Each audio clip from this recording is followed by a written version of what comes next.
Welcome back to IELTS Band 9. Today's lesson is about writing for technical workplaces. One of the most important elements in any kind of writing is to know what kind of grammar skills you need to have and what kind of vocabulary you need to use. Because technical writing, it is specifically designed for you to improve your skills in communication.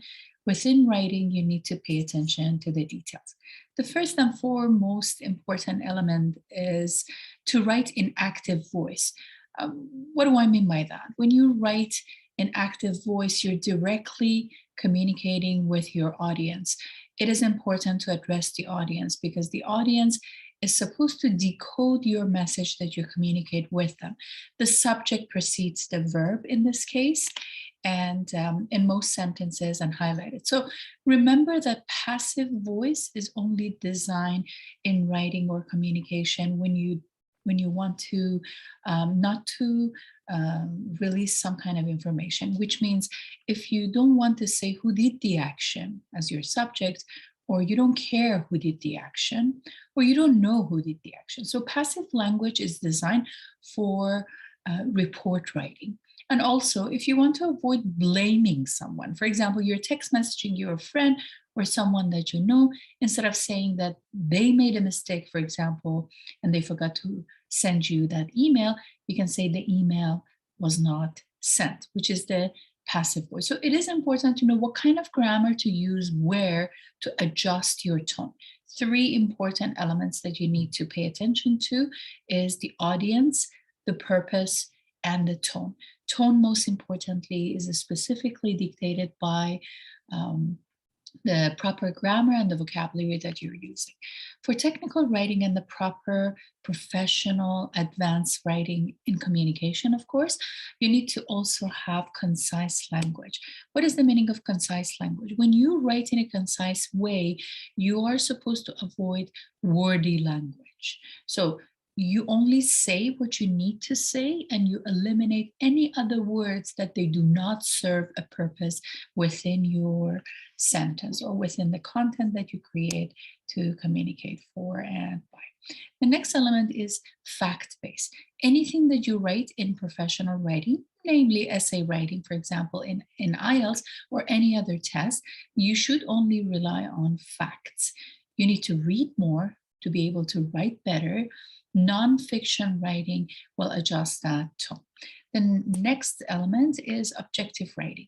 Objective writing is dictating in your presentation, communication, as well as your written communication. You need to pick the language that is non-biased. So I should avoid my personal opinion instead. I don't need to say I think, I believe. Anything you write is a research base. Anything you write is based on the facts that you read somewhere else, therefore inserting those kind of information to support your idea within your essay. The next element in technical writing is concrete information will fully inform the reader. Why do you only need to rely on nonfiction? From the examples to the supporting details, reasons, facts, results, statistics to support your idea, you need to think about the audience and think that the audience will only need to be informed. So we avoid he said, she said, non-objective or subjective opinion. We also need to pay attention when we have the technical, professional, advanced writing that we have to be straightforward. Remember three keywords that I always remind the students: be concise, be precise, be direct. In business writing, you need to be direct. In email that you communicate within the work ambience, you need to be direct, polite, direct, warm, friendly, but direct to the point. You don't need to have unnecessary information. You need to ask yourself, if my sentence serves a purpose, I keep it there. If it doesn't serve a purpose, you remove it from the content that you create.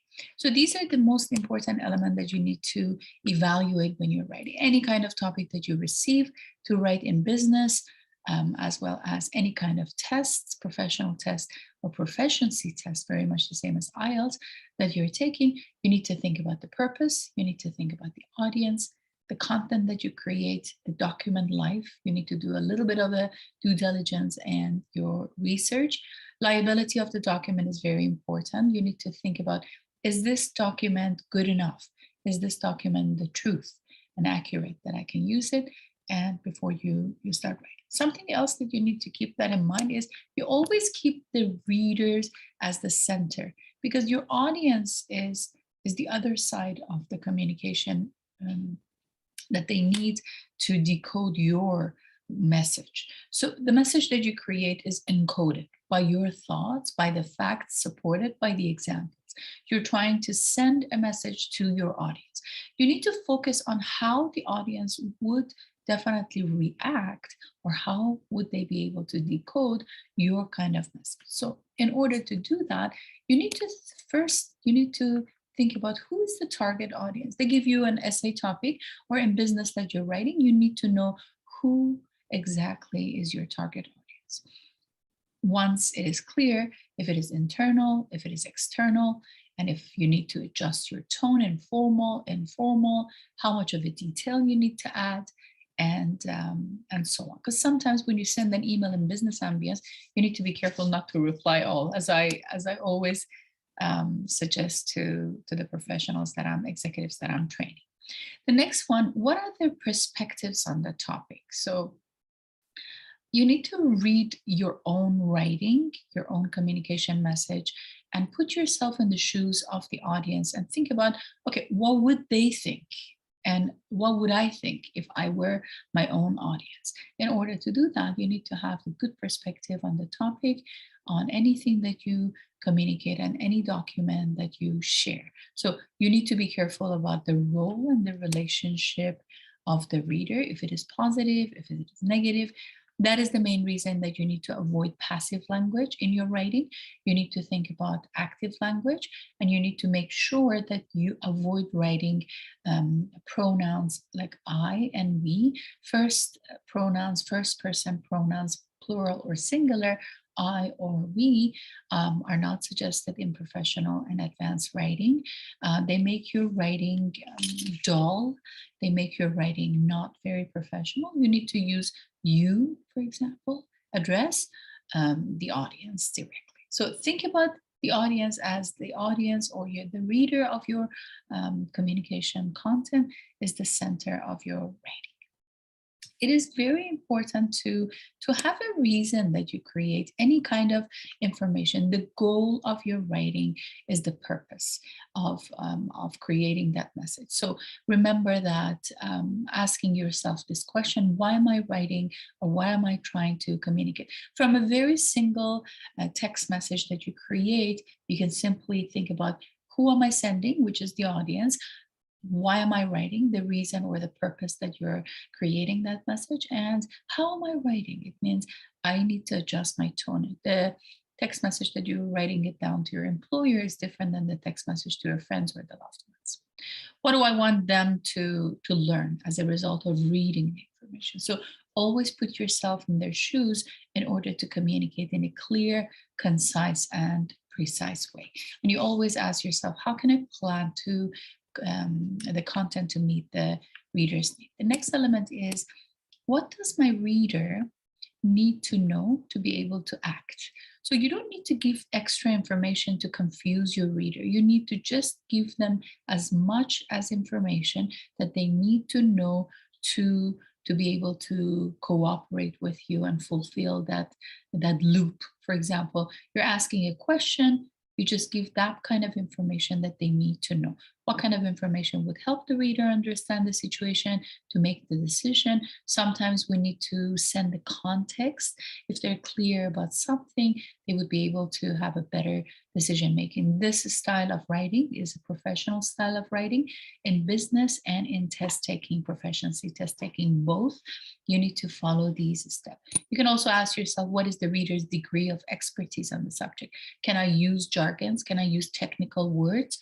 If I know that the reader is not, for example, as technical in mind, if I'm in an engineering background and I'm using the technical language to public, then it's going to be a problem because the message would not be understood properly.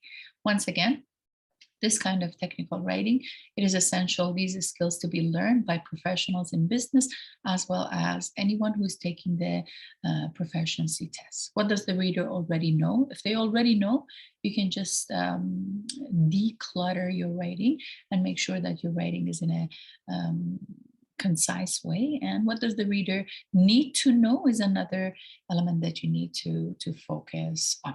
The last one in assessing your audience is, what is my reader's goal per se? What does the audience want or need to read in this document? And we give the information as much as they need to have. We write the reports. For example, if you're taking language proficiency or in business writing, you write the proposals. You need to have that proposal presentation.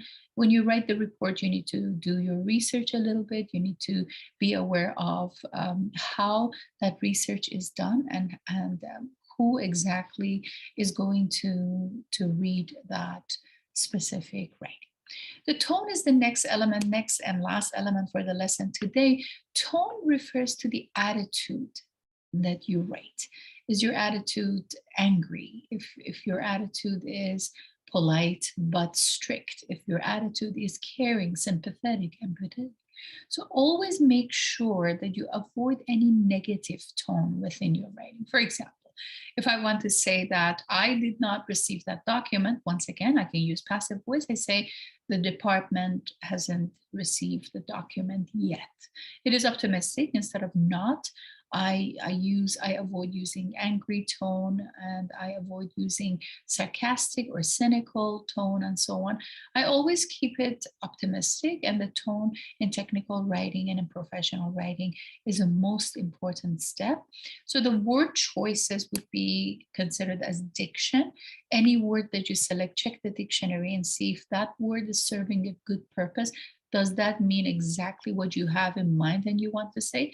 The word order is the syntax, the sentence construction, and the viewpoint will also create a better and more formal tone.